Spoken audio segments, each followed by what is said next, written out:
Bom dia, bem-vindos a mais um Momento com a Palavra. Às segundas-feiras eu colocarei os vídeos sempre um pouquinho mais tarde do que é habitual nos outros dias. Isto porque é o meu dia de folga, então aproveito para descansar um pouco, ter um ritmo um pouco diferente, menos acelerado do que tenho nos outros dias. Digam se vos faz diferença, posso arranjar uma alternativa, se preferem ter... Normalmente, nos outros dias da semana, eu coloco por volta das 8 da manhã. Okay? Então, se houver preferência, por favor, digam nos comentários, mandem mensagem, ok? Para aqueles que acompanham com regularidade. Então, hoje vamos continuar em Efésios 5.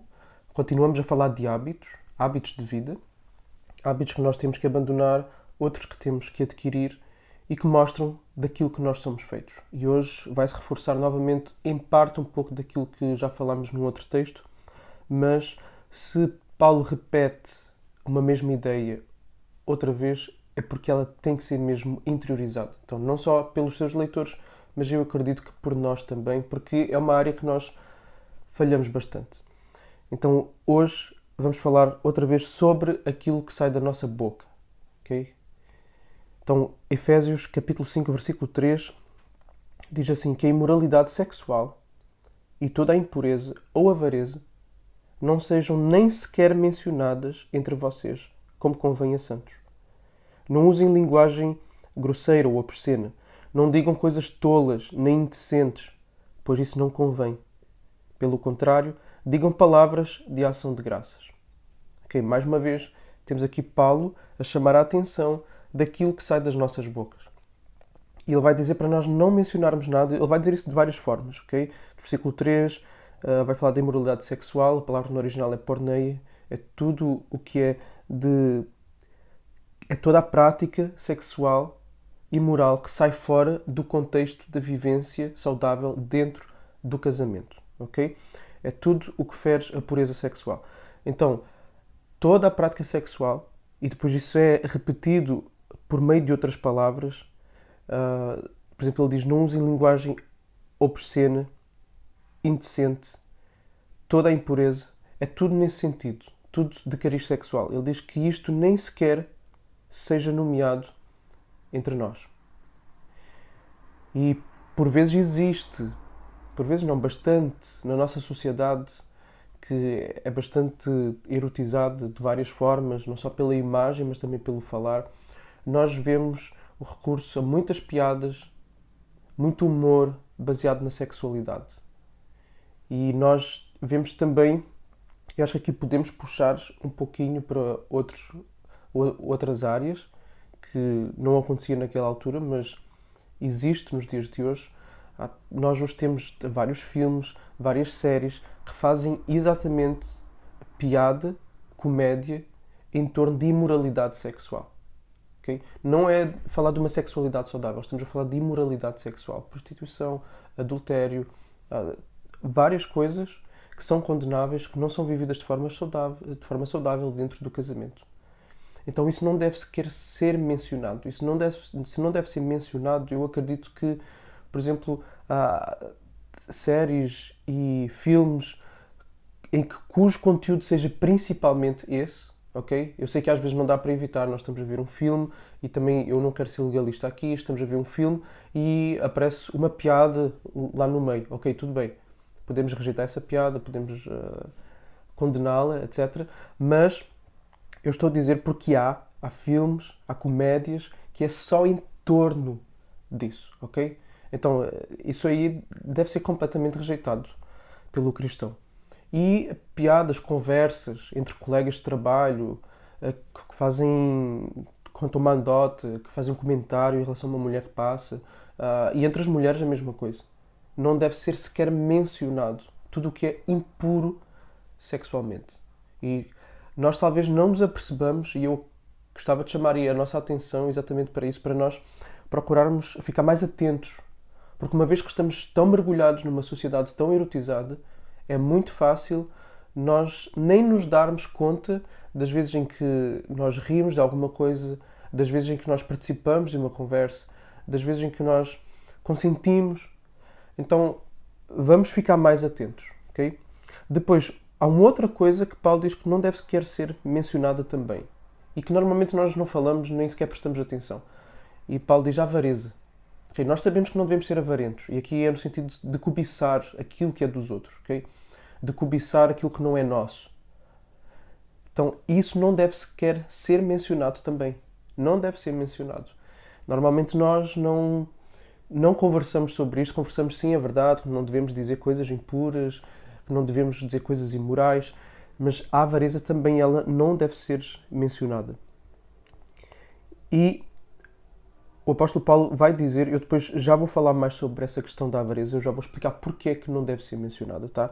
Mas antes disso, ele vai dizer que todas essas coisas não devem ser ditas como convém a santos. E o não convém ele vai afirmar por 2 vezes, no versículo 3, como convém a santos, pela positiva. Depois, não usem linguagem grosseira, não digam coisas tolas, nem indecentes, por isso não convém aos santos, ok? Não convém, não convém.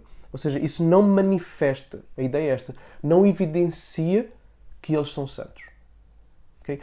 Um tipo de discurso que englobe imoralidade sexual, que englobe avareza, que englobe até, depois ele vai dizer coisas tolas, é no sentido de um discurso vão, vazio, insignificante, não acrescenta nada, um discurso que é vazio. Isso também não deve estar na boca daqueles que querem manifestar que são santos.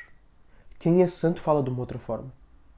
Quem é separado para Deus, quem ama a Deus, quem ama ao próximo, vai falar segundo um discurso de amor. Um discurso que revela este amor tanto a Deus como o amor ao próximo. Um discurso que utilize de imoralidade sexual é um discurso que não ama o próximo, vulgariza o próximo, objetifica o próximo. Okay? Não revela amor ao próximo. Um discurso de avareza não ama o próximo, porque está-se a querer aquilo que é do outro. Porque para se querer ter aquilo que não se tem, a pessoa é capaz de atravessar as linhas do amor ao próximo. Por exemplo, ainda que não pertença a outra pessoa, mas é algo, é um objeto que uma pessoa quer muito comprar, ela é capaz de, no seu orçamento familiar, dar prioridade àquilo que está a dominar o coração dela, a ponto de deixar para trás responsabilidades que tem para com a sua família de cuidado, de sustento, de provisão e de outras prioridades para a sua esposa, para os seus filhos, para a generosidade na igreja, para a generosidade dos pobres. Então a pessoa não está a manifestar amor a Deus, não está a manifestar amor ao próximo. Por isso é que este tipo de linguagem não convém a santos. Não é nessa questão do crentinho chato, tipo Ned Flanders dos Simpsons. Não é esse ponto de vista legalista que estamos aqui a falar. Estamos a falar porque santidade é amar a Deus e amar ao próximo. Todos os mandamentos, os 10 mandamentos, por exemplo, estão conectados a estas duas realidades.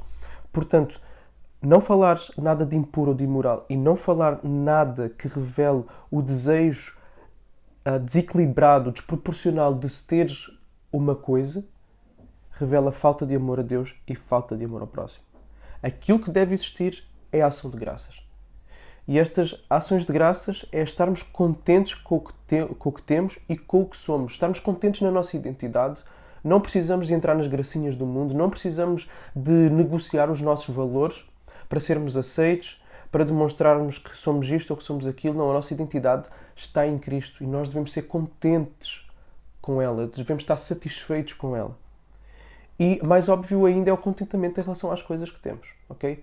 Ações de graças é manifestar a gratidão, é manifestar a satisfação em ter-se o que se tem e não manifestar que se quer ter aquilo que não se tem de forma desproporcional e desequilibrada. Okay? Então o que deve sair da boca de quem ama a Deus, de quem ama o próximo, é ações de graças. Gratidão, contentamento, satisfação, alegria por quem se é, por aquilo que Deus tem dado. E depois versículo 5. Fiquem sabendo disto, nenhuma pessoa imoral, impura ou avarenta, porque a avareza e a idolatria têm herança no reino de Cristo e de Deus. E Paulo aqui agora faz uma conexão. A conexão é a seguinte. Aquilo que sai da nossa boca, impureza, avareza, etc. Aquilo que sai da nossa boca reflete quem nós somos. Jesus já disse isso, que a boca fala daquilo que o coração está cheio. Portanto, Paulo diz, nenhuma pessoa imoral. Porquê? Porque uma pessoa que constantemente fala imoralidade está a mostrar que ela é imoral. Uma pessoa que constantemente fala Avareza, cobiça, é uma pessoa cobiçosa. E essas pessoas não herdarão o reino dos céus. Essas pessoas estão a manifestar por seus comportamentos que não têm uma natureza transformada em direção ao amor a Deus e ao amor ao próximo, mas são ainda centrados neles mesmos. Okay? E é por isso que não herdarão o reino dos céus. Okay? É por isso. É porque não é pelos seus comportamentos diretamente, mas é pela manifestação de quem são por meio dos seus comportamentos. Uma pessoa que é transformada por Deus é uma pessoa que vai evidenciar isso pelo seu discurso. E depois ele diz aqui que a avareza é idolatria. Ou seja, a avareza é uma coisa que a pessoa está a fazê-la central na sua vida, sem a qual ela não consegue viver. Okay? A pessoa quer tanto uma coisa e essa coisa determina a sua vida, que ela é capaz de negociar valores, é capaz de negociar as coisas certas da sua vida. Okay? Colocares em risco quem ela é, o que ela tem, as responsabilidades que tem. Falhar para com as suas responsabilidades. Aquilo se torna o alvo da sua adoração. Toda a vida da pessoa gira em torno daquilo. O seu tempo, as suas afeições, os seus recursos financeiros, tudo vai girar em torno daquilo. Okay? Não é Deus. Não é Deus. Então, e pessoas assim são pessoas que evidenciam que Deus não é o centro da vida delas. E se Deus não é o centro da vida de alguém, então ou a pessoa rapidamente se arrepende, ou então se ela permanecer assim até ao final da vida, ela vai manifestar que afinal, por muito que ela diga que ela é cristã, ela não é cristã. Porque os hábitos manifestam o coração. Então esta era a palavra de hoje. Até amanhã. Deus te abençoe.